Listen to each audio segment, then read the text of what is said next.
Okay, now to make my two for the Game Boy review. I think this is a bit of a weird Mega Man game. I would say it's kind of weird. It's kind of weirdly good. I would say it weirdly easy. Um, so starting with, I'm starting with the music. It's a bit high pitched, but honestly, it didn't really bother me that much because I had my volume kind of low. Didn't really bother that much. Now the level design. Oh yeah, by the music. My favorite one in this game was probably Magnet Man stage.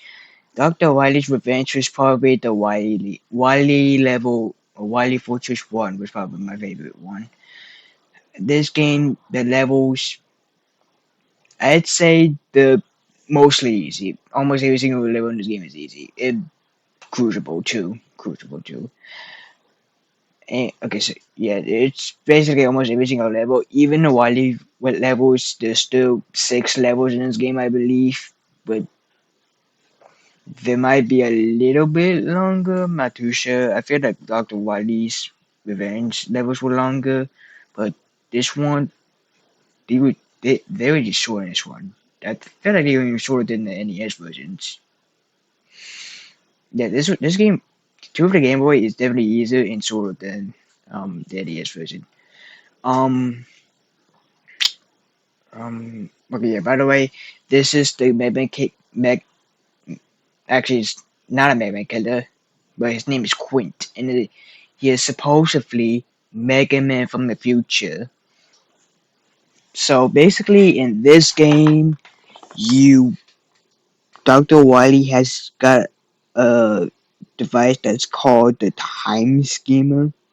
The Time Schemer. Anyways, he skipped into the future, but of course, Dr. Wily's robots came out alive, basic stuff. And Rush is in this game too, just like Mega Man 3. Same Rush Marine, but Rush Marine is only only used him in Top Man stage and Wily Fortress 2.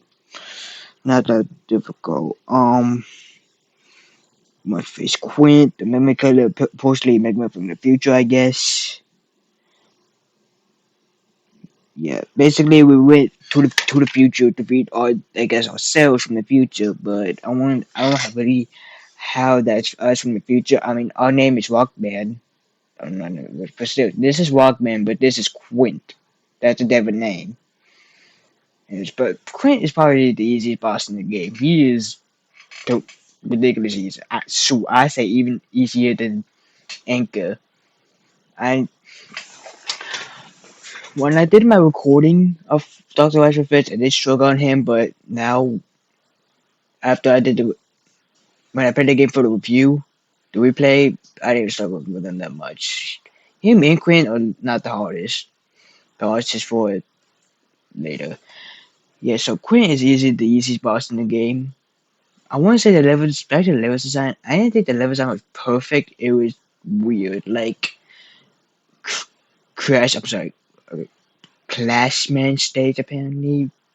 I prefer Crash to Clash, but still, Clashman stage or Crashman stage is kind of weird in this game with all the weird health supplies and weird places and stuff. Also, the music feels out of sort in some levels. Like I feel like I guess a recreation because Doctor Wily's Revenge also had a recreation of Fireman, Iceman, Cutman, and Electman. Here, I feel like a Crashman stage should be an Airman stage, and an Airman stage should be. Actually, I'm not too sure what the Wood and Minimus levels are supposed to go, but I feel like Crashman belongs in Airman, and Airman belongs in Crash or whatever. So yeah, that was my review. I'll give it like a 6.5 out of 10. This game being the easiest definitely makes it kind of better than Dr. Wily's Revenge. It's more enjoyable. I say that for sure. Yeah, not gonna change the levels. Basically, in the ending, you just actually I'm not gonna whatever. I guess okay. I guess this is my for my recommend two for the Game Boy review. Also, why is it just like this? It's because I don't know what to hit it. Anyways, this is the outro. Hope it's good too.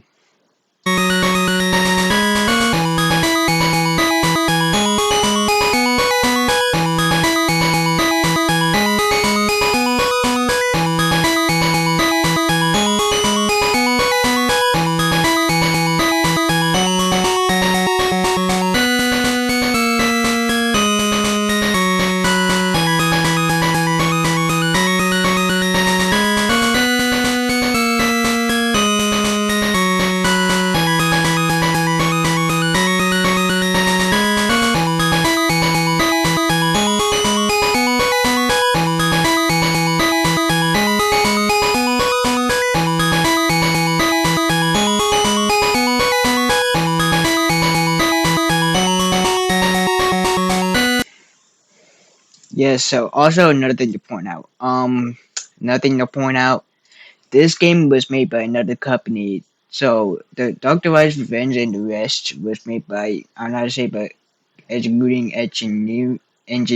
I'm sorry. Sorry if I mispronounced it. It's kind of hard to say. But what from what I've heard, this game is made by another company called Biox, aka A Thinking Bunny.